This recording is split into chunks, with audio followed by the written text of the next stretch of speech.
frères et sœurs, que l'amour et la grâce de Dieu soient avec vous ce matin. Je vais découvrir un peu notre jardin, notre nature que Dieu nous a donnée. Ces belles fleurs qui viennent de la création.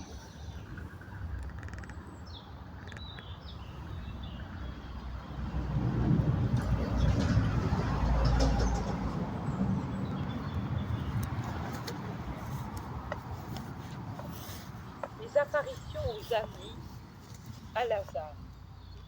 Le soleil d'une sereine matinée d'avril emplit de scintillements les bosquets de roses et de jasmin dans le jardin de Lazare.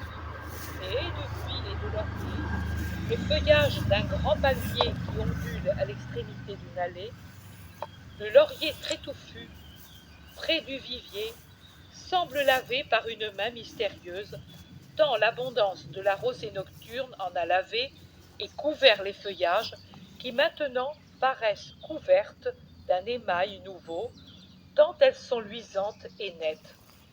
Mais la maison est silencieuse, comme si elle était pleine de mort.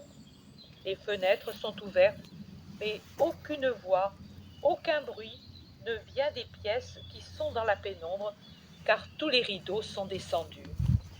À l'intérieur, au-delà du vestibule, dans lequel s'ouvrent de nombreuses portes, toutes ouvertes, et il est étrange de voir, sans aucun apparat, les salles qui servent habituellement pour les banquets plus ou moins nombreux, il y a une large cour pavée et entourée d'un portique couvert de sièges. Sur ceux-ci, de nombreux disciples. Il y en a même qui sont assis sur le sol, sur des nattes ou même sur le marbre. Parmi eux, je vois les apôtres, Matthieu, André, Barthélemy, les frères Jacques et Jude d'Alphée, Jacques de Zébédée et les disciples bergers avec Manahan et en plus d'autres que je ne connais pas. Je ne vois pas le Zélote, ni Lazare, ni Maximin. Finalement, celui-ci entre avec des serviteurs et il distribue à tous du pain et divers aliments, des olives ou du fromage, ou du miel, ou encore du lait frais pour ceux qui en veulent. Mais ils n'ont guère envie de manger, bien que Maximin les invite à le faire. L'accablement est profond. En quelques jours, les visages se sont creusés, sont devenus terreux sous la rougeur des pleurs. Les apôtres, en particulier, et ceux qui se sont enfuis dès les premières heures, ont un air humilié, alors que les bergers avec Manahan sont moins accablés, ou plutôt moins honteux. Et Maximin est seulement virilement affligé. Le zélote entre presque en courant, et il demande « Lazare est-il ici ?»« Non, il est dans sa pièce. Que veux-tu » ? Au bout du sentier, près de la fontaine du soleil, se trouve Philippe. Il vient de la plaine de Jéricho. Il est épuisé, et il ne veut pas avancer parce que, comme tous, il se sent pécheur. Mais Lazare le persuadera. Barthélemy se lève et il dit « Je viens moi aussi ». Ils vont trouver Lazare qui, quand on l'appelle, sort avec un visage déchiré de la pièce à demi obscure où certainement il a pleuré et prié. Ils sortent tous et traversent d'abord le jardin, puis le village, du côté qui se dirige déjà vers les pentes du mont des Oliviers.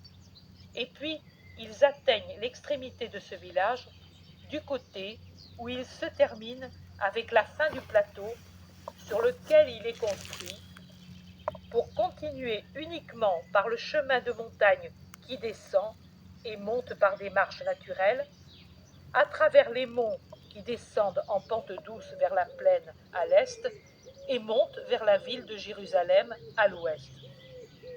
Là, il y a une fontaine avec un large bassin où certainement les troupeaux et les hommes se désaltèrent. L'endroit, à cette heure, est solitaire et frais, car il y a beaucoup d'ombre que donnent des arbres touffus autour du bassin plein d'une eau pure qui ne cesse de se renouveler, descendant d'une source de la montagne, et déborde en gardant le sol humide. Philippe est assis sur le bord le plus élevé de la fontaine, la tête basse, ébouriffé, poussiéreux, avec des sandales trouées qui pendent de son pied écorché. Lazare l'appelle avec pitié. « Philippe, viens à moi, aimons-nous par amour pour lui, soyons unis en son nom. C'est encore l'aimer que de faire cela. Oh Lazare, Lazare, je me suis enfui, et hier, passé Jéricho, j'ai appris qu'il était mort. Moi, je ne puis me pardonner d'avoir fui. Tous nous avons fui, sauf Jean qui lui est resté fidèle, et Simon qui nous a rassemblés sur son ordre après que nous avons fui lâchement. Et puis, de nous apôtres, aucun n'a été fidèle, dit Barthélemy. Et tu peux te le pardonner? Non, mais je pense réparer comme je puis, en ne tombant pas dans un abattement stérile. Nous devons nous unir entre nous unir à Jean, connaître ses dernières heures. Jean l'a toujours suivi, répond à Philippe, son compagnon Barthélemy. Frères et sœurs, voyez-vous cette scène? Cette scène qui a vraiment vécu Maria Valtorta, elle a vraiment découvert cette scène.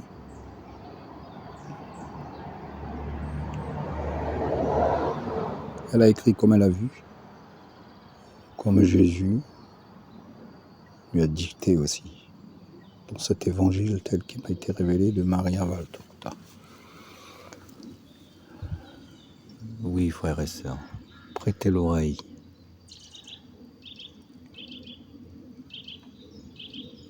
Et allez-y. Cet évangile qui m'a été révélé, comme il disait Maria Valtorta, avec ce titre, c'est vrai. Toutes les révélations que Jésus m'a données, c'est la vérité. C'est une vérité tangible.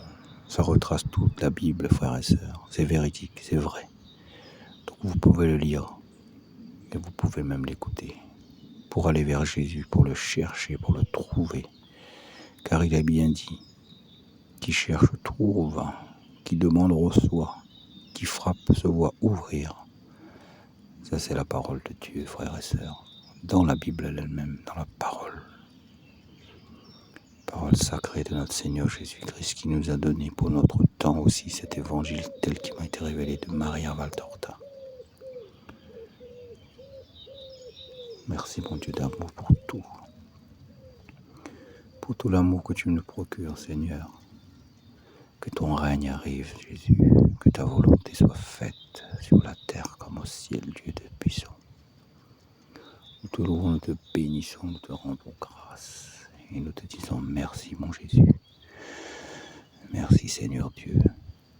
Merci, bienfaiteur, créateur. Frères et sœurs, que la paix et l'amour de Dieu vous accompagnent en tout temps. Et soyez abondamment bénis. Toujours la nature, vous voyez les oiseaux derrière qui chantent.